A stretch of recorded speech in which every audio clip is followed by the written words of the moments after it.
Hi! Mudragada Padmanabham అయితే వైసీపీలో అయితే అఫీషియల్‌గా జాయిన్ అయ్యారు. జగన్మోహన్ రెడ్డి ఆధ్వర్యంలో అయితే ఆయన శాలువ కప్పి అయితే ఆయనైతే ఆహ్వానించారు. వాళ్ళ పార్టీ జెండాని కప్పి అయితే.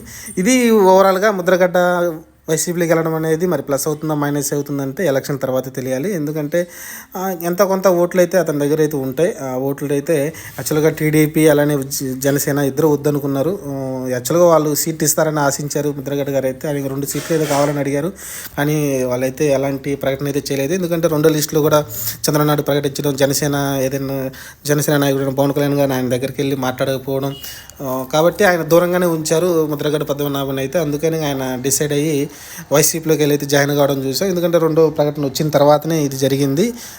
టీడీపీ రెండో లిస్టు రిలీజ్ చేసిన తర్వాత అప్పటిదాకా అయితే వెయిట్ చేశారు, ప్రకటిస్తారేమో ఆయన పేరైతే.